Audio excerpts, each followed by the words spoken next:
when you look at me, do you see me? Are you really seeing me? Are you witnessing me? Well, I'm seeing what you give out, what you portray when you're out and about, right? I don't necessarily know who you are when you're home alone, when you're lost in your deepest of thoughts that carry you away and you forget that you're not the thoughts that you think.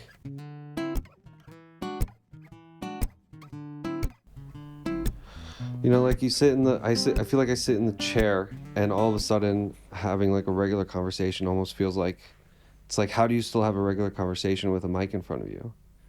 Like kibitzing like we were just like outside of here. Yeah.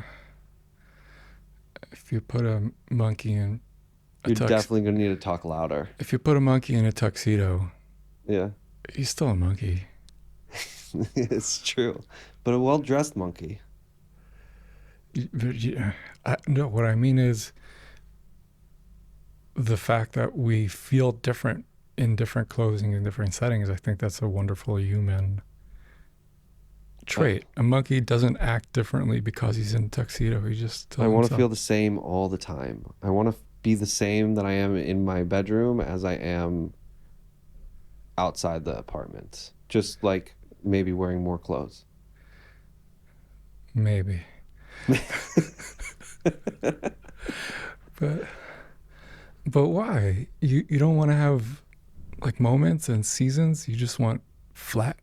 I've had moments no and reverb, seasons. no My color. moments and seasons are usually emotional roller coasters, and I don't like being an emotional roller coaster. I like being steady and stable. I don't want to accuse you of like being about Chuva. But I think it's a fairly popular experience where people feel like a relationship with Judaism and Torah is not one of seasons and fancy word vicissitudes. It's just like, it means you replace the music, you replace the rock and roll, you replace the vibrancy, because now I'm always a monkey in a tuxedo. Like, I would just like to be more consistent. Seasons are fine, but like, I would like to be more consistent. How do I phrase this? I would like to have one season that's longer and more consistent than the others. You know, I've done the gotten, wasn't from, gotten from, wasn't from, got from, wasn't from, like. You're gonna have to a bunch of times. You're gonna have to tell me what "from" means. From in my mind means somebody who's shomer mitzvahs. Okay, Rabbi Berlwein taught me that "from" is a galach. From is what? From is a galach. From is a priest. From is galach. From is galach is a galach priest. Means priest. Galach it doesn't sound good, but neither does suffrage. But apparently, like, that was good. I think I stole that joke from somebody. Well, clearly you're an uncomfortable Jew because suffrage is a problem. Women's suffrage, right? I know what you. Wasn't that like a good thing? Right. For some people? Wow. Yeah. It was not good for the drinkers. Or maybe it was. Suffrage they just didn't wasn't like good it. for the drinkers. Why? Well, prohibition was one of the main things at the time. I shouldn't say main things. Was one of the important things that women wanted to vote in. They wanted to vote in drinking or vote in? Vote in prohibition. Oh, interesting. Really? So that, families would be more stable. I hear. I might be making that up. I mean, not on purpose. It's not. I haven't fact checked it with the modern tools of fact checking. Well, where did you learn that particular fact? That's a really, really good question. I'm not sure if it was high school or earlier. I don't know. This is my question. So, and I've posed it on the podcast before. It's like, how do you know it's true? How do you know it's false? For some reason, there's like this thing in me that is like there has to be a truth that an understanding that is just not clicking with me and Yiddishkeit. I don't know why, and I have this crazy pull towards Yiddishkeit. Like I feel like it's what I should be doing,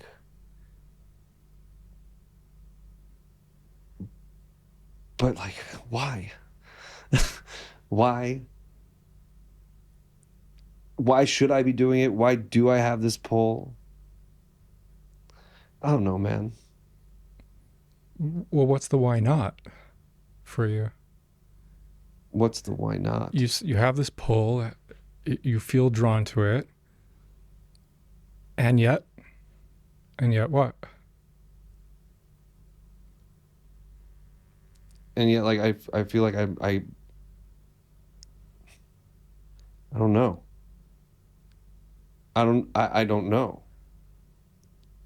It's always my when I became Shomer Mitzvahs twice, it was I believe that it was because I was kind of following what was going on around me, which is like if you're in an environment that's the norm, then it makes sense that you'll kind of fall in with the norm, you know, Yeah, unless you don't. I think it's the Rambam that says it's a natural law for a person to be. It's a halacha, which I'm translating as natural law. Oh wow, I like your glasses too. Thank you. Um, Do you like my glasses? I do like your glasses. I just hope like I look okay in the picture in there because I can't see myself. You know? Isn't it amazing how we've become so used to Zoom conversations? Like initially it was weird to see yourself while you're talking to someone. And then we got Interesting. so used to Do being you able to look constantly monitor do you look at ourselves. the person or do you look at yourself? Probably both. Yeah. Probably both. And then occasionally I remember to look at the little green dot so it feels like I'm making eye contact. What green dot? Is there a green dot that you're supposed to make eye contact On with? your Mac, when you're Oh, your I camera, don't right? zoom very When you're often. whatever, not the green dot. When you're looking at the camera, because that's the only way it really feels for the other person, like eye contact. But does it matter? You tell me. I don't Josh, thanks for coming on the show, first of all. And I feel like I know you not. I was like reading your CV and I was like, I don't know this human being at all. Are you a rabbi? It depends who you ask. Depends what you mean, which makes me very much sound like a rabbi, right? No, it just makes me confused. Well, there's someone's a rabbi if they answer questions either with a story, hmm with a question, or by saying it's a machlokes. Why can't you just say yes or no? Because well, that's I can because I'm not a rabbi. Okay, so you're not, so I you're, do not have smicha, okay.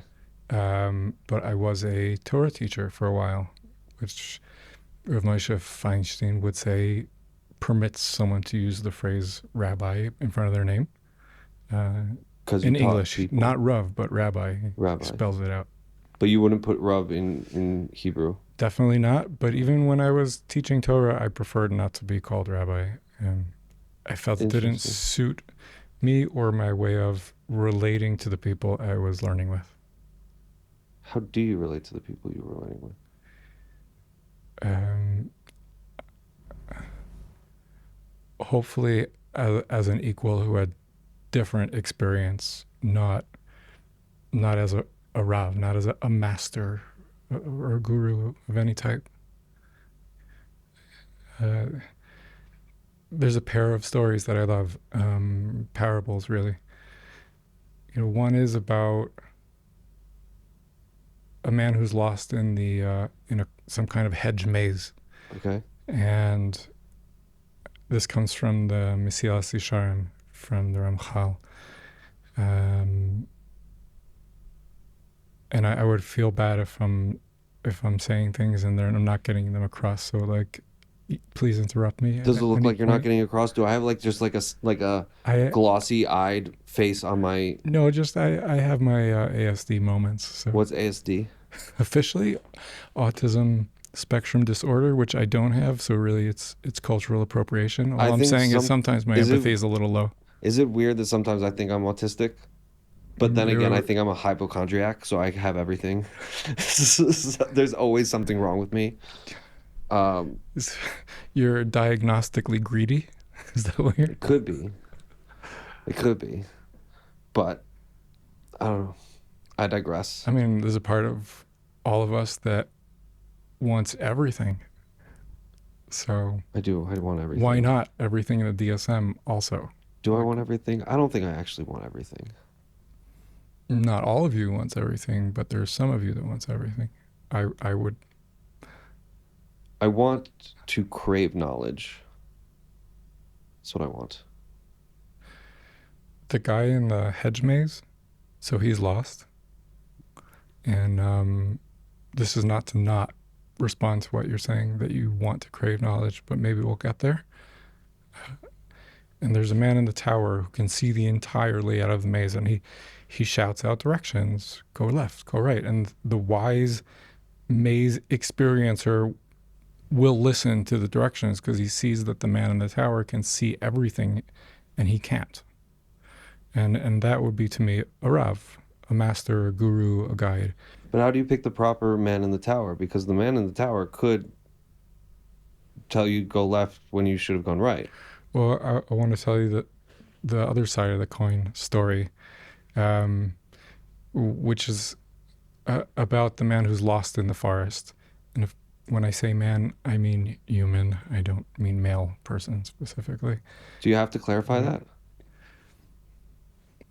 that? Um, I don't know. Today's day and age. I don't know. It's a good question. I feel like Why did you feel like you had to clarify that?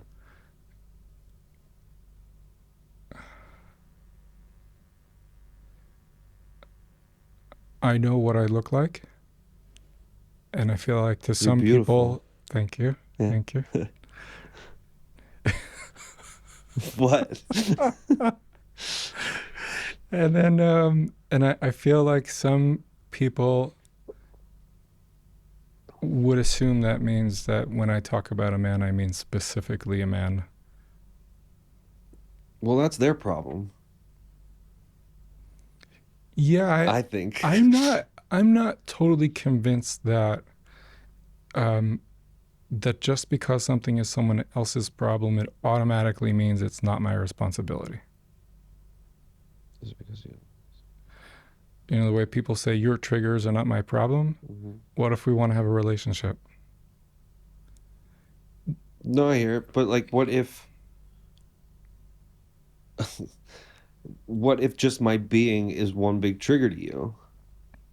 Then there's Do we nothing I want to can. have a relationship despite that? Through that? Hmm. I'm not saying we should have a relationship or we shouldn't, but do we want one? Okay. So we can just give up or we can connect. We can work on it, right? I mean, But where's the line of like of sanity? I'm not going to accept a falsehood. You know, there are objective truths. At least I think so.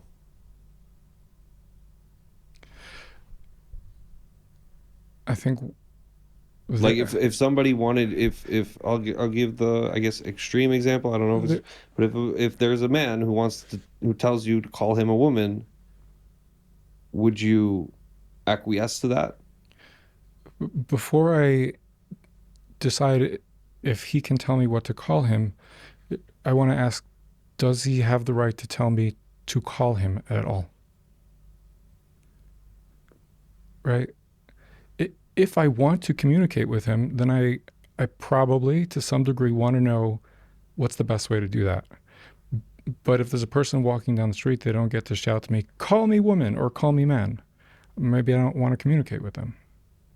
But if for But do some you want reason to we're engaged, we're connected, We're trying to relate. Right, but if you want to have if you want to have a relationship with them or they want to have a relationship with you, do you have to acquiesce to what they want? No. Because if what you want is beyond my purview to give you, then that's your problem. And I'm not going to do anything about that because at some point you're asking me to lie or be false. Are we talking about God right now? I feel like I have a friend who would say that everything's in God, right? And there's a therapist called Irvin Yalom who says everything you're talking about is talking about death. He's an Well, every minute existentialist. of every breath, you're one step closer to death. And yet, if you don't take it, that next breath. It's true. Breathing's good. Breathing's nice. Yeah, Do you ever slow down your breathing? just did. Right. But sometimes, like can like feel myself moving too fast, and I have to consciously stop myself and just slow down.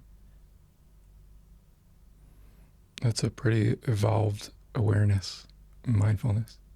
I don't think it's like part of the standard package of equipment that comes with a human being. I think that takes learning. I don't like moving. I feel like I've moved too fast throughout my life. I don't know what the rush has been. And then I'll slow myself down and I'll slow myself down for a little bit, but all of a sudden like my body moves fast, like instinctively, habitually. And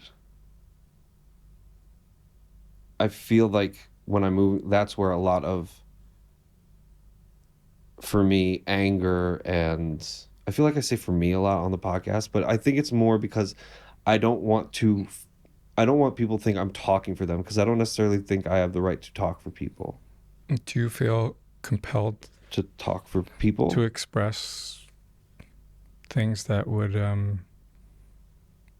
like when you asked me why I needed to say not just men, but all humans? You seem to also feel a need to clarify who you're including. Um, Why is it your problem to do that? Why not just leave it to them to figure out? yeah. I think within So, I think when you say man, people really do know what you're talking about, but they want to cause a problem. They want to make it more complicated than it is because everyone seems to need to be singled out. Everyone seems like everyone want. I feel like everybody wants to be unique. I feel like everybody. Hold on. I'm trying to like formulate my thoughts. yeah. I feel like everyone wants to be a part of the group, but individual at the same time. Right? So when you're saying man, people know what you mean, and it makes me feel part of the group. But at the same time, right, women are an individual group outside of the male. So, oh, I know I'm part of the group that you're saying, but we have to be individuals. So let's also put this label. I don't know if I'm explaining this correctly. Is it possible to be part of a group unless there are those outside the group? Is it possible to be part of the group unless there are Is there those? meaning to it? Is there meaning to the idea or the actual like expression? Is there meaningfulness to be in a group Well, yeah. if there's nothing outside the group? Mm. Hmm. When I say human, it's meaningful because there are beings who are not human. When I say Jew, it's meaningful because there are those who are not Jews. Right. I hear. When I You say think people. when I say healthy, it's meaningful because there are people who, by some definition or another, are not. So do you think the separate the want to separate further, want of some to separate further, is that want for that speciality that's within the group of the outside of the group. I don't know if that makes sense. I think it's may even officially be one of the universal human struggles. This conflict of wanting to be part of and wanting to be unique at the same time. You can approach it from biological imperatives, spiritual imperatives, or just plain, like day in, day out feeling. Um, but I think a healthy person experiences a conflict between those two sides. And then the question is, what do you do about it? Do you find a way to hold both of those opposing experiences at the same time? Do you feel like you must resolve the difference and it drives you? And when I say you, I don't mean specifically you. I I mean, appreciate the I mean all the clarification. yous. I appreciate the All the yous. clarification. How would you break down identity? Like for somebody who I'm trying so hard to forget about this mic that all I'm thinking about is this mic. really, It's like, don't think about pink elephants. why is what issue are you having with the mic? Is it just too in front of your face? Just where we started the conversation, that it's here, right? Like, Oh, I hear. this is Josh. Hmm. This is Mike Josh. What's the difference between this Josh and Mike Josh? I'm learning on the fly right now. It's just talking. Yeah. But sometimes I feel like I'm going to say something that's like going to get me in trouble. But I'm so curious hmm, how the people in the back. booth Hmm. are, are they crying? Are they laughing? I don't know. um, thanks for coming on the podcast. Why did you agree to come on the podcast? There's this thing that I heard a little bit about. Yeah. It's been for a number of years since I heard about it, and I haven't really delved into it, but it's on the list of things I'm curious about. It's called something like narcissistic balance, Hmm. and this idea that all of psychological health, emotional health, is based on being in a good place in narcissistic balance. So on one end, you have a psychopath Hmm. who has no ability or no interest at all to cares zero about what anyone thinks about him or her, but mostly it's him, as it turns out. Uh, right? Yeah. And the other end, you have people who are so consumed with what others think about them that they cannot function. Comes out in different ways. Name your favorite diagnosis, but right?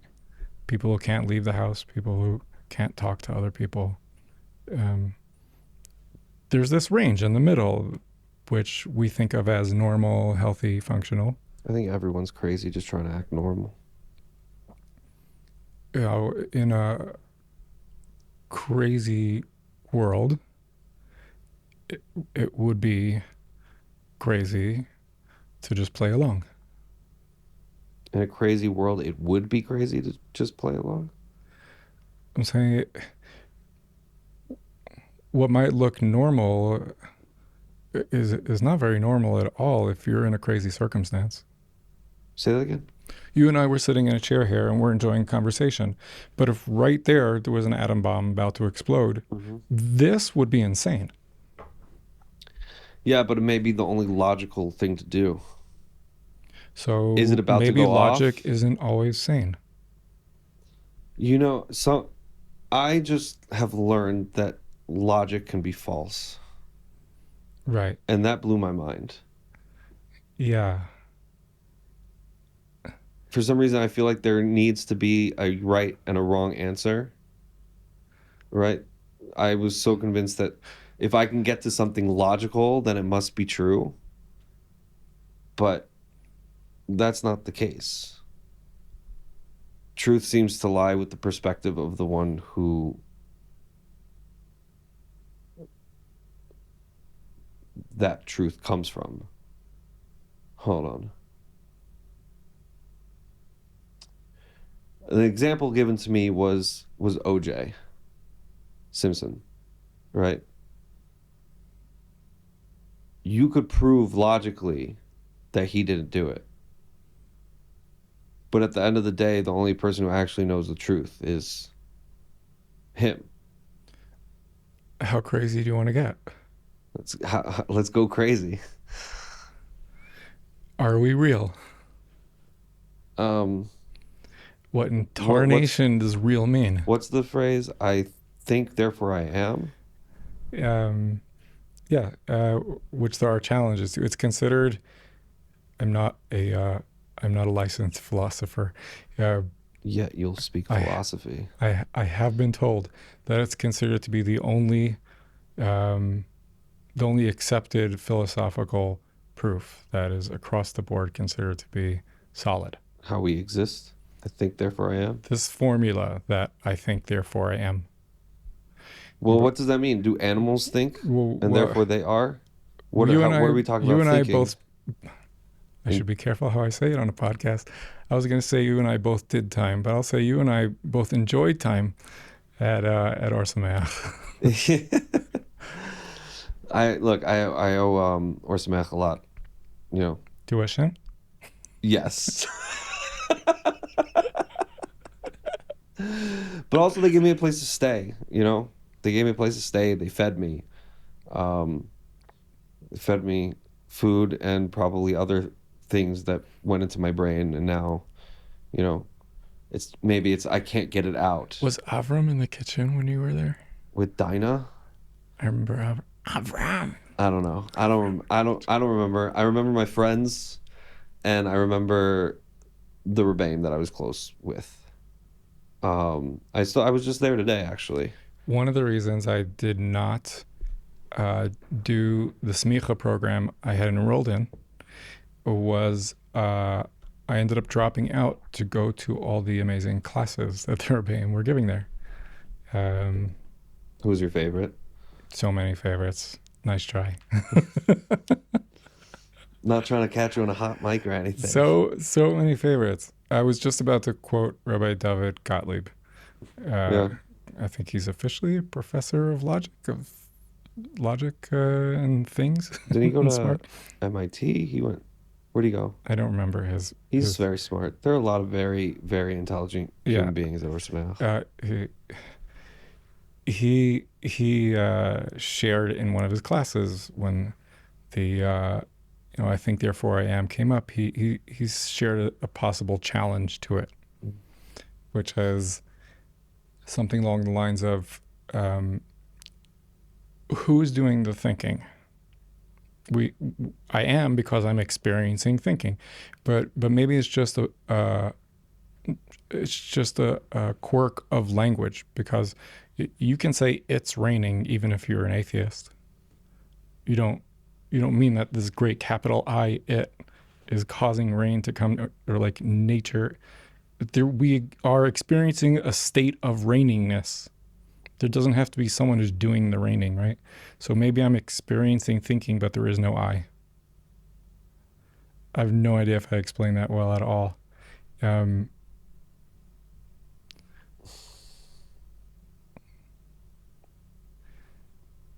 I'm trying to like grab because like my brain's There's like, no. what do people mean? I understand the philosophical questions, but what do people mean? I don't under what is the point of these type of philosophical questions? I slap you, you will say ouch, you will feel it. Like it's a state of being. It's a state of acknowledgement that something can happen to me. I think any conversation has to. There has to be ground rules. There has to be assumptions that you're building off of, no matter what the topic is. You cannot get rid of some kind of house rules, right? We're both speaking English, but let's say in my head I have a secret code that every word means something else, Right. and yet you think we're talking to each other. But you're just talking We at me. we have an unspoken contract that we're going to assume that what you hear is what I'm saying, what I hear is what you're saying, and we're doing this thing together. When we say that something or somebody is real, what do we mean? So we have to start with the assumption that the word real has meaning, and that the meaning that our brain makes out of sounds and turns them into language is valuable. Right? We already went on a whole shopping spree of ideas before the conversation even gets off the ground. Truth and logic and knowledge and real and Yeah. God.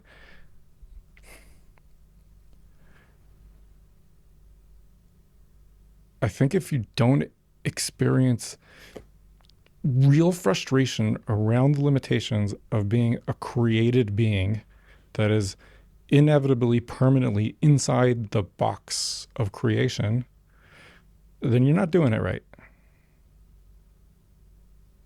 If you're not experiencing the stress of It's pain. It's actual pain. what's pain?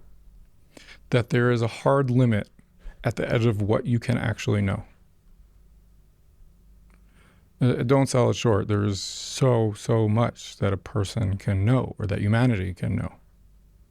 Okay, so what are the things that we But can't? eventually there's a limit. Is there even a question? Could you even ask what are the things that we can't know? Because if we can't know them, how would we even Yeah. be able to verbalize that we can't know them? So the great Torah teachers say that when we say that God exists, we're using a shortcut because it's really not fair to say that God exists in the same language that we say baseballs exist and debt exists and love exists. Because all of those things exist inside the sphere, inside the ecosystem of a created world. Even if you don't agree that there is a creator, it still exists within the experience that us as humans are having, right? Even when you want to say, oh, that dog looks happy, we have no idea if what he experiences at the moment that makes us think he's having happiness is anything like what we're experiencing. But don't they like say like if the dog's tail is wagging and certain characteristics that you can see on the dog? So we make a pact, right, with the world that we're going to accept certain things. And some people don't. And it's not like I could say they're wrong, but usually they can't function. Can you give me an example? If we don't assume that the floor in front of us is real and solid, we can't walk. But we make those assumptions based on experience. So then it's not an assumption anymore. Is it still an assumption? Like are we, because we're not on this standing on the floor, we're on the carpet. Could we all of a sudden, are we only assuming that it is okay to walk on because of our experience, but it's still an assumption? It's not a known fact that will still be hard, that the floor will still hold my weight. Is it I think still an that's the assumption? question. Is it still an assumption that the floor will still hold my weight because right now we're off of it? Where were you? Where was I? Yeah, when you were asking the question, where were you? What do you mean? Let's be meta, right? Okay. What does that mean? What does be meta mean? A little bit it means being mindful, right? But let's converse about the conversation. But let's try to make sure that we're going deeper, not floating away tangentially. Okay. We're talking about a topic, and to some degree, we're mindful that you and I are talking about a topic. So, who is it that is noticing the conversation? Is there more than one version of each of us in this room? No, I don't think so. So then who is inside me that's watching me having a conversation with you, that's experiencing the conversation? Who's inside you that's experienced the conversation that you're having In some with me? moments of the conversation, Right. I'm all in, blinders. Right. Sometimes but then I have a this moment of not necessarily actually bird's eye view dissociation, but I realize there's us in the room and we're doing this thing. Right. Okay, in that moment, if I'm still talking while I'm watching, that sounds like two me's.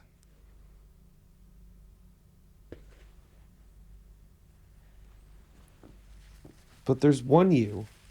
Like, I get what you're saying. Yeah. I get what you're saying. But like, are you talking about like seeing yourself speak like you're having an out of body experience? I'm not talking about it. Guy. I'm not. Where was I in that What moment? what makes it so that one person finds this kind of stuff delightful and one person finds it to be completely unmooring? I don't know. Experience? I think it has to do with where am I while I'm having the conversation.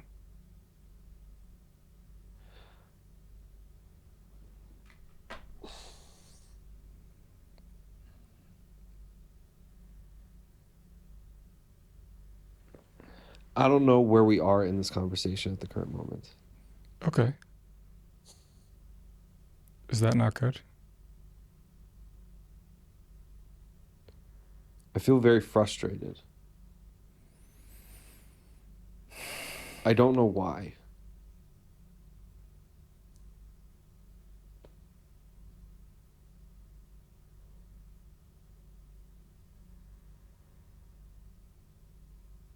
Sometimes I feel when people talk and speak certain philosophical questions or anything that kind of takes me out of a realm of exactness, right? I don't care about the questions. I don't necessarily care about the questions of, are we real?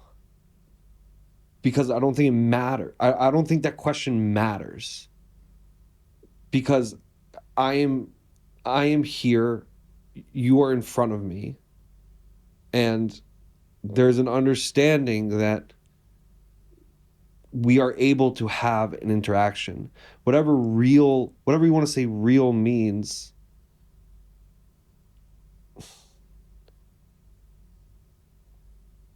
I just don't think it's necessarily a question that matters. Why is the question of if we're real matter?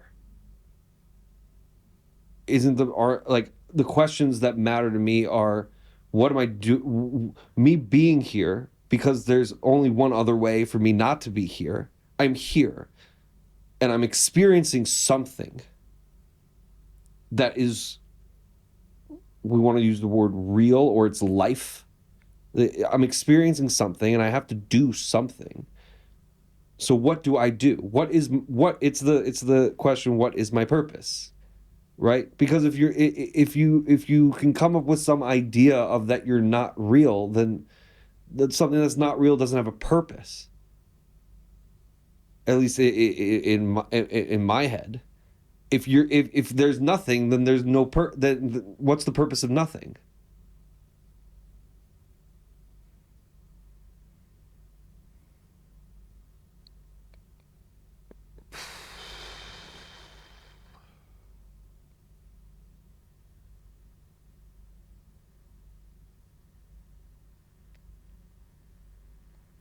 And maybe it's just a fun brain exercise that people enjoy to do. Yeah, but not if you've experienced feeling nothingness. Then it's the most serious thing in the world, right? If you've had a part of your life where you really experience like just nothingness. I'm trying to What find part of your life have you trying to experienced find a just different word nothing? for it. It's Emptiness? worse But than emptiness is different than nothingness. it's worse than realness or purpose or truth or logic. It's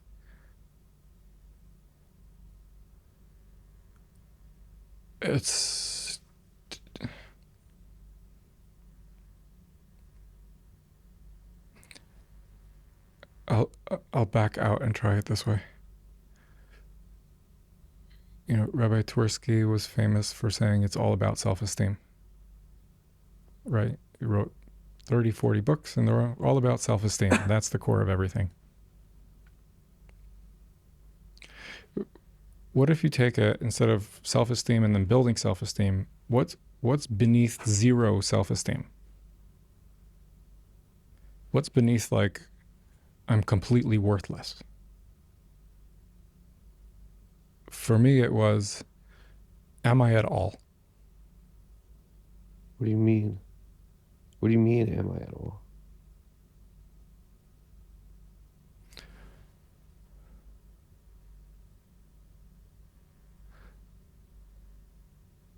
Is there anything I can rely on in what I'm experiencing? Is there is there anything that is solid? What is, Is there like, I feel like you're speaking in riddles. can anyone hear me? Right? Like, do you see me? Am I like when you look at me, do you see me? Like, are you really seeing me? Are you witnessing me? Well, I'm seeing what you give out. I'm Yeah. witnessing what you portray when you're out and about, right? I don't necessarily know who you are when you're And home alone. I don't know who you are when you're lost in your deepest of thoughts that carry you away and you forget that you're not the thoughts that you think. Because one of the like most difficult things I think, at least that I've come across, is trying to remember that I'm not the thoughts that I think, and I don't have to believe all the thoughts that come through my brain. right, And I think that actually right, comes back right, to right, more right, about who's thinking for us, because I'm not thinking right. these thoughts. If I'm not thinking these thoughts, who's thinking Yes. these thoughts for Yeah. me? If it's not really an if, um, it's more of a when. It's just hard for me to express it that way. Not if I was, but when I was locked in a room screaming and nobody's responding. How long could you rightly expect me to keep screaming until I feel like, is there anything out there at all outside this room or outside my head? Why do you need somebody to hear you?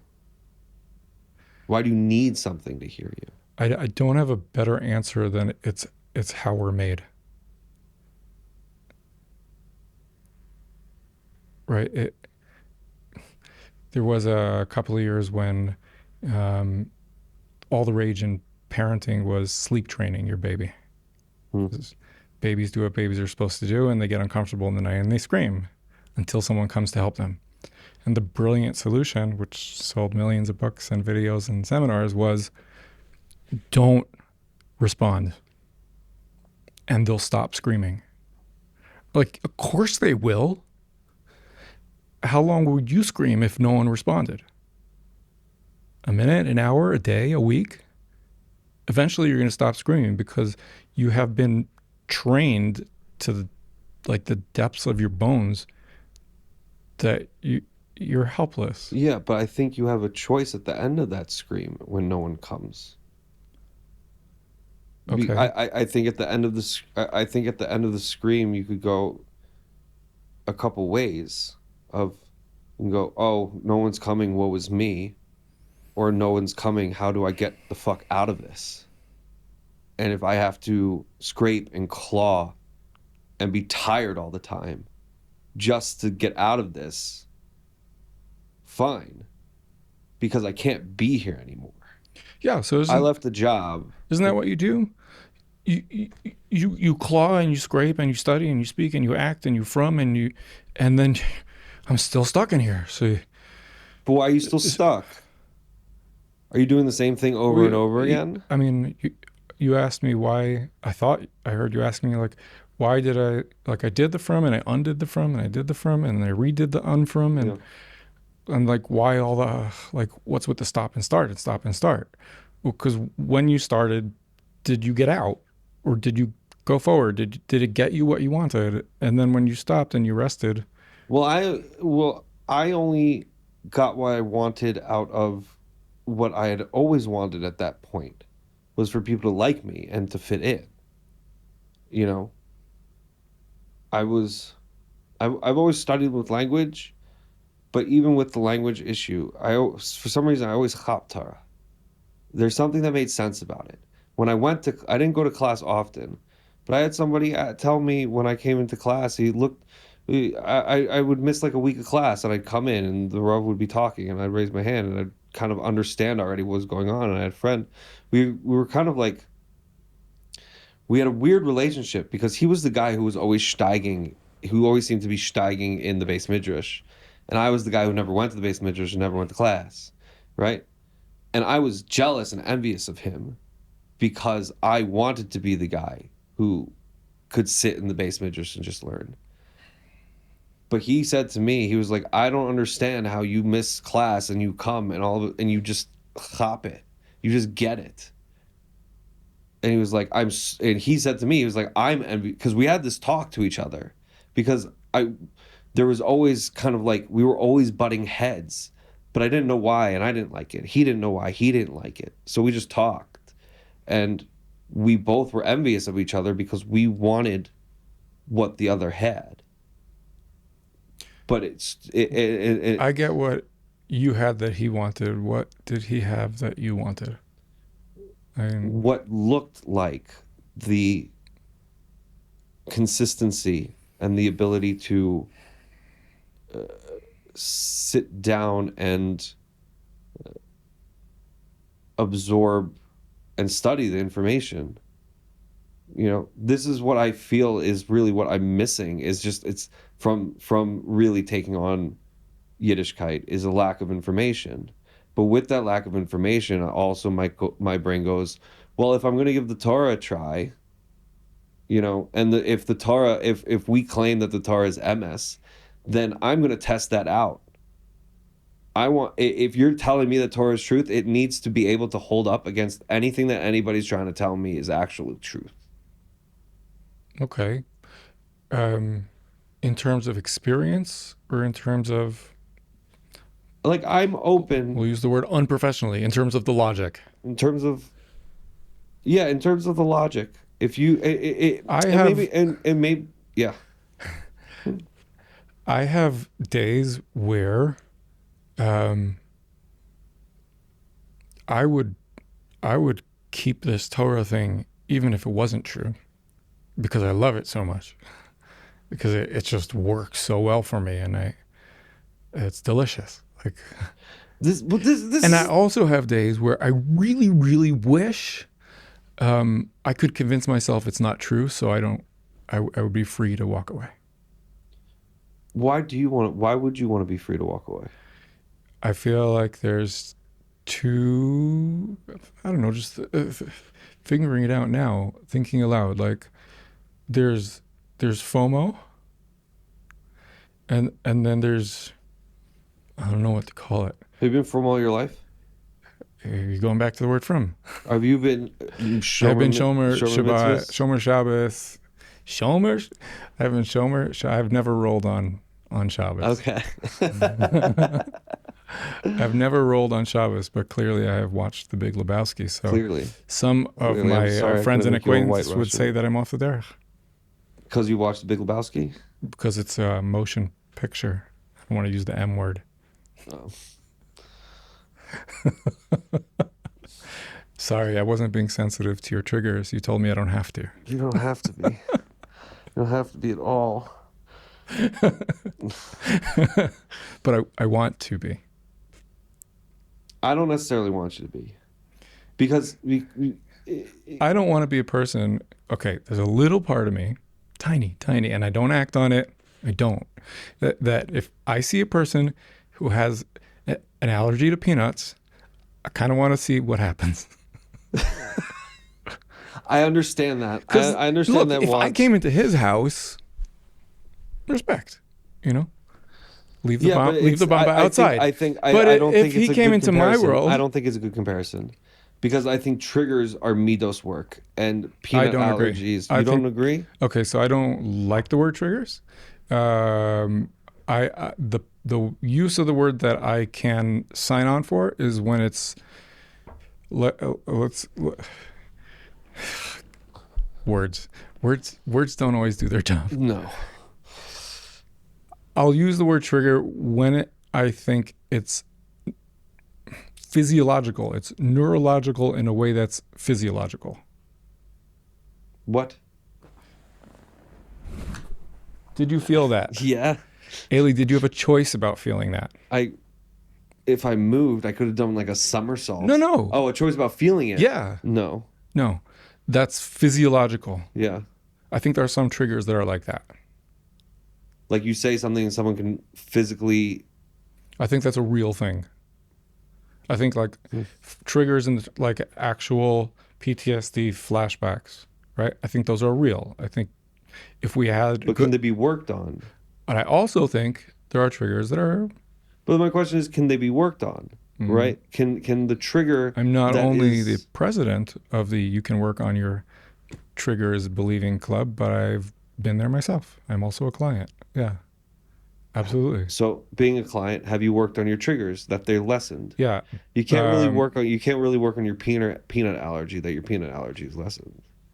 I'm just assuming What'd you this. say? I'm just assuming this. Of course you can. You can work on your peanut allergies to make it less? Yeah, there are therapies that work on peanut allergies. I was recently talking to a guy who wanted to make Aliyah and He was worried about Bamba. join a combat unit in the Israeli army. Pretty awesome. But he can't because he has an allergy. I don't remember if it was peanuts, but he has an allergy, a food allergy of sorts, that is severe enough that he has to carry an EpiPen all the time. And sometime over the past decade, the Army decided that anyone who has that level of allergy is ineligible to participate in a Kravi unit. Hmm. I can hear people saying, "You didn't get that exactly right." Like, I know I didn't get exactly right. Yeah, that's fine. And I said to him, heart and soul, not only did he believe that this is like what he's here for, was to be a Kravi soldier in the army, he made me believe that that's what he's here for, Hmm. you know?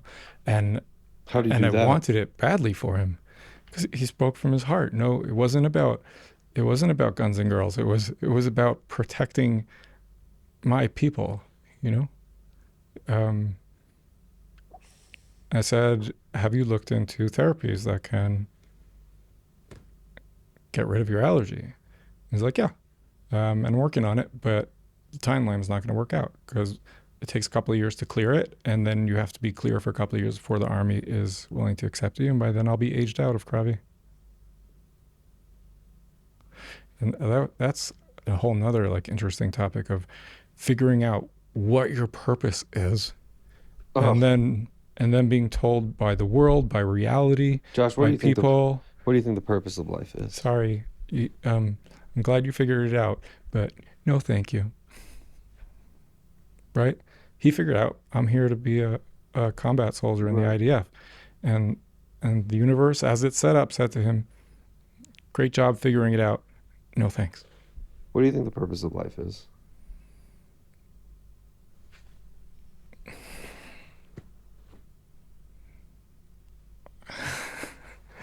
I mean, I'm looking.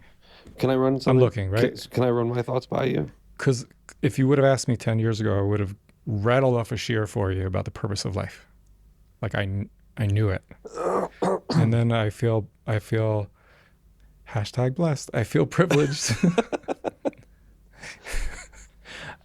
Oh my gosh. I feel privileged to have learned doubt. Okay.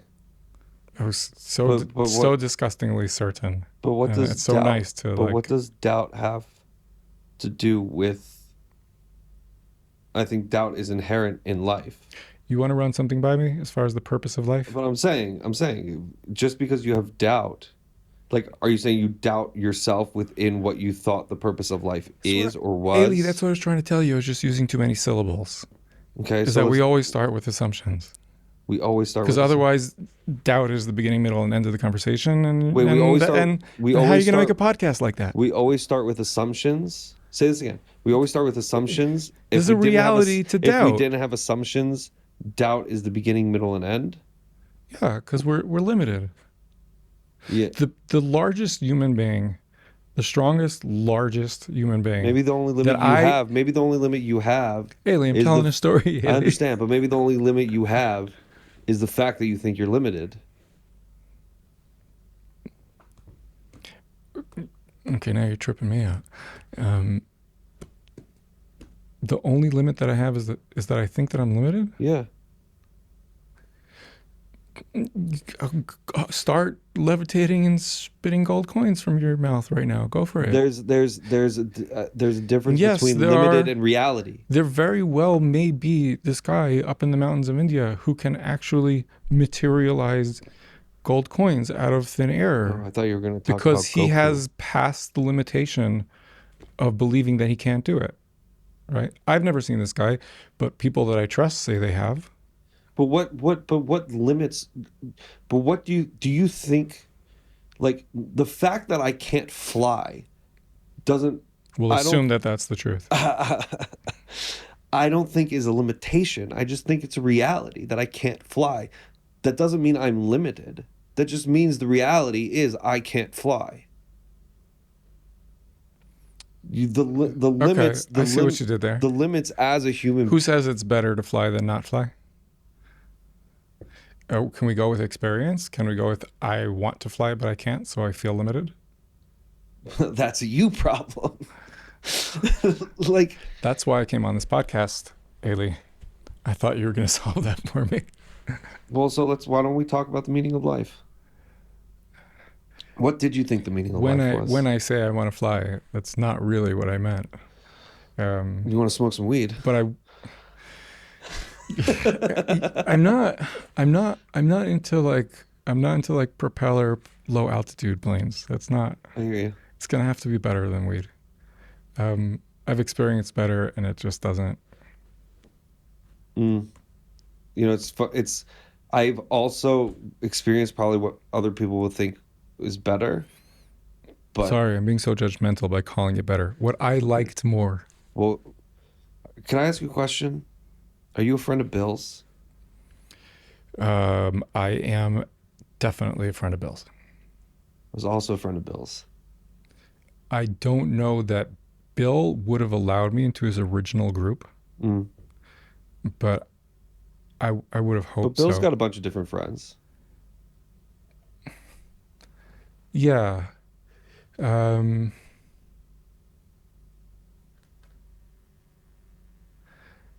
what really resonates with me is it might help to not drink or do drugs to be a sober person,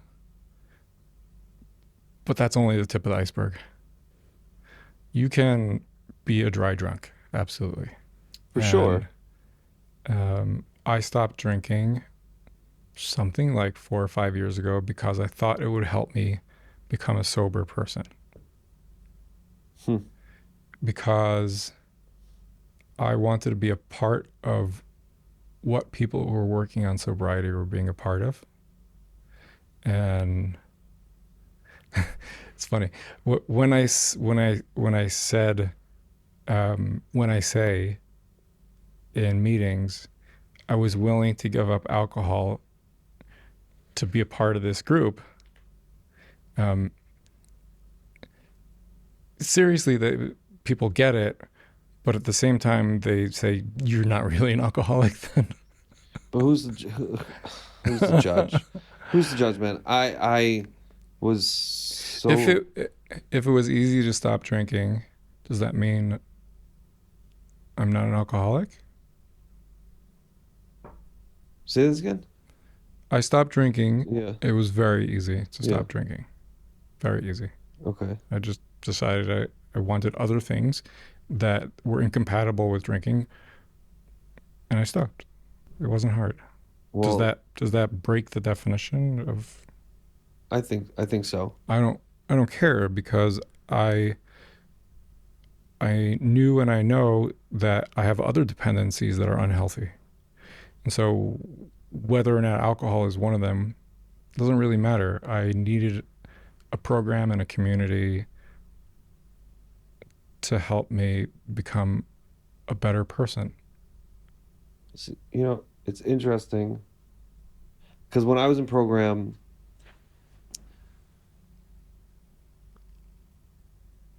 I don't necessarily felt like it changed me Mitos wise. I stopped drinking, I stopped smoking. Great friends. But I felt like I was um, substituting program for whatever my drug of choice was, which was at the time was just marijuana, which by the grace of God, I've had I had my stint with like oxys, and by the grace of God, I have the family that I had, and they really pulled me out of everything, like some of the darkest places I've ever been in my life. But when it came to program, I was in yeshiva, I was in Orsamach, and I got caught smoking weed. Um, but they like sat me down and they were like, "You have a choice. You can either stop and go to program, or we're gonna kick you out." So I I went to a friend's house of mine. We rolled a blunt. We smoked a blunt, and then I went back to Orsmac and I was like, "Let's do this." And I was epic. sober for I don't remember how many years. I was sober all the way with no, not all the way, with a little stint in between. But for the most part, was sober from 2014 till 2020 after I got like 4 months after I got divorced. Because I never really fully believed. I believed that I had a problem with like marijuana and smoking because I just loved smoking weed, but I never really had a problem with alcohol. And for some reason, I don't stopping I every don't know that I stopping, had a problem with alcohol. It's more like alcohol had a problem with me. I don't know, but I drink every once in a while now, and by the grace of God, it's not a hasn't been an issue, and please God will continue to be that way. My life has always been driven by I do and I go along with what is around me. If you're not drinking and that's going to make you accept me and make me have friends and allow me to have friends, that's what I'm going to do. If everybody around me is wearing black and white and is waddling like a penguin and this is what it takes to fit in, that's what I'm going to do. And it was killing me. And what killed me more is that as you get older, I don't know about other people, but my group of friends, I I Haley, how do haven't. you know if you're not a Hold sheep? hold on, hold on. It's easy. How do you know? How do you know if you're not a sheep? Yeah. You don't baa. Right. It- you- if you ever asked yourself, what sound am I supposed to make? Yeah. You're not a sheep. What sound am I supposed to A make? sheep has never asked itself, am I really a sheep? Right, but it took me a while to ask me myself this question. How long? How long? Yeah. I just want to say the friends that I have right now are the most amazing people in the world, and I wouldn't trade them Three, for anything in the world. 3 years old, 4 years old? Like, I don't, I doubt you made it out of your crib before you were asking, am I a sheep?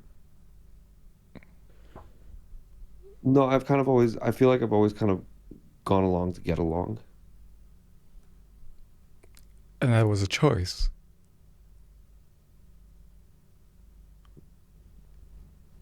I'm, I guess. I mean, is everything you do a choice or is it No, habit? completely not.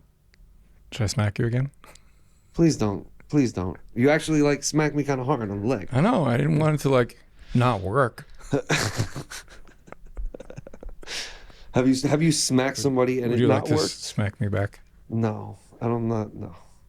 I'm not like a whole turn the other cheek kind of person, but like That's not. We're not that uncomfortable we're not that. eating. Yeah. um, where were we? You're gonna give some philosophical question. Where are you? Where? No, actually, more of a dad joke. When I have this, my kids were like, "What whatever reason would say, where are we?" I would say, Telstone, you know. And now I do that to my coworkers. Like, where are we? Like, Nefesh B'Nefesh, Jerusalem, Oh, are you allowed to say where you work? Israel, Earth. Are you allowed to say where you work? Am I allowed to say that's one of my favorite lines from a movie ever? Which line?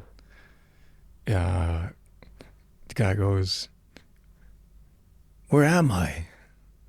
And the kid says to him, "No, I'm getting it wrong, but it's okay. I'll make it up. It's my movie." The kid says, he says to him, "Earth." He goes, "Earth? Your planet is named Earth. You might as well call it dirt." What movie is this from? I'm not telling you. You got to come up with it. Because that movie also goes right back into childhood traumas and joys for me. Why do I want to say it's Have you- Treasure do you- Planet? do Is you it Treasure Planet? No, do you cry at movies? Do you cry in like? I Do have. movies make you cry? Yeah. Do movies that are not at all supposed to be like serious and sad, and everyone else is roaring in laughter and you're crying? Have you ever had that one? I don't know. It was one of the Transformers movies. Oh, you cried at It was- Transformers? Yeah. I cried when Tony Stark died. I think I had the tear. Oh yeah. Yeah. Yeah. Yeah. Josh, why'd you come on the podcast? Like, I cried when Sirius died. do you answer questions Book or 4. do you just Yes, people but they may not talk be the and ask you questions you're questions? like I'm answering questions, but maybe you move the target and then it'll. But are I'll you be- asking questions? Are you answering questions from questions that I've asked beforehand? Like you're still on that track? Always, whether we like it or not, that's a belief that I have. Like if you're connecting, then it's all connected. Ask a If you're question, connecting, I'll give you an it's answer. all connected. Let's try. Isn't that a circular answer? Now you're asking the questions. Well, yeah. Yes, it's a circular answer. Do you not like circles? Depends. If it's a circle that is not positive for me, then I do not like the loop. We are speaking at the pace of philosophers. No matter what we say, it's going to feel like a discussion about philosophy. We are speaking at the pace of philosophy. What is the pace of philosophers? That the philosopher Diogenes lived in a cup, lived in a cup, lived in a cup in the mark. There we go. Now he's singing. Now we're good. Yeah. I forgot about the mic. There you go. Have you been watching yourself you know that from game? out here? Oh, now I lost. I have to start over. Oh my goodness. Yes, now I've lost the game. And now probably whoever has watched this has Lost the lost game. the game. But that's the thing is you can always begin again. Just like all this other stuff we're talking about. Begin again. There once was a man named Michael Finnegan. He had whiskers on his chin again. This is when people turn off, I think. It's okay. Wait, are people watching? I don't know. I have no idea. That If you're watching, comment. I don't know. What do people say? I don't know. I'm just I have no idea what I'm doing. I'm just sitting and talking Cheers to to people. having no idea. I'm just doing. Somebody asked me today why I'm doing the podcast. Let's play 7 questions. It's a game I just invented. You got up to 7 questions that I have to actually I have a answer. question. That I have to I have a actually question. answer. Hold But on, you I- can't say no preamp. No, can I ask you a question? No, I have a question. Hold- Just ask Okay. Ready? Here's the my God question. blessed question. I'm talking and asking you a question, yet you don't seem to be listening to the question that I'm asking. You just kind of just jump in with what I guess from my perspective seems like just saying things that aren't necessarily connected to the question I'm asking, which is fine. It's just throwing me off a little bit. And your question is? Why? Is there a purpose to it? That too. I'm aware of a couple of reasons why I am doing that. One is I'm trying to figure out which part of myself to answer the questions from, because your questions are questions that are really live questions for me.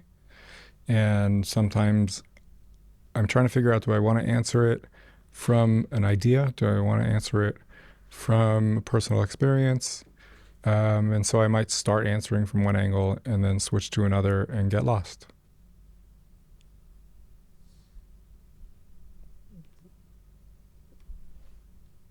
What's the struggle? Why answer one way and not the what, how do you choose which way you want to answer? Is the experience if is answering from experience too tough?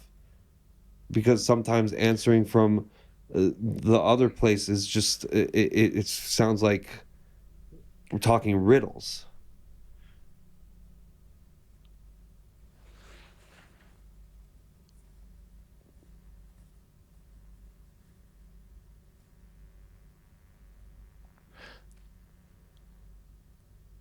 I experience a struggle between wanting to be seen and wanting to be invisible at the same time. I feel that. And you can't really do that, right?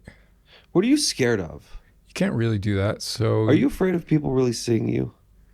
I'm afraid of people. Do you not think highly of yourself? Do you not ever look in the mirror and go, I'm the shit? Uh, Not a lot. I don't anymore often look in the mirror and feel yuck. That's good. You Um, don't look yuck. right. Okay. Thank you for your judgmentalness. Is this positive judging? The problem I have with compliments is they imply judgment, and I didn't ask you to judge me. Did you feel I was judging you? No, not intentionally, but I feel like all compliments come with judgment. But I think that if you can't take, if And my ego someone, doesn't some, always feel so safe no, no, enough to no, no, allow no. that. I can take a compliment. If somebody tells me, comes up to me and goes, "Hey, you're doing a really good job with the podcast." Yeah. I can take that compliment because I do believe that I'm doing a good job with the podcast. I hope that I'm doing a good job with the podcast. My my my excitement is just the fact that I'm doing it. Right? Why am I doing this podcast? Is because I needed to do something. And I have thoughts that are in my head. I want to know if people think the same way as I do. And if they don't, is my thinking wrong or is their thinking wrong?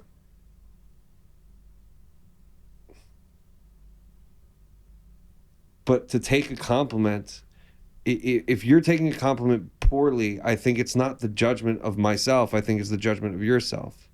Why can't you accept the fact that someone may think you're good looking or someone may think you're a good person or you did something well? You did X well. Yeah. I can't take I that think compliment. I hear you asking, what's the problem with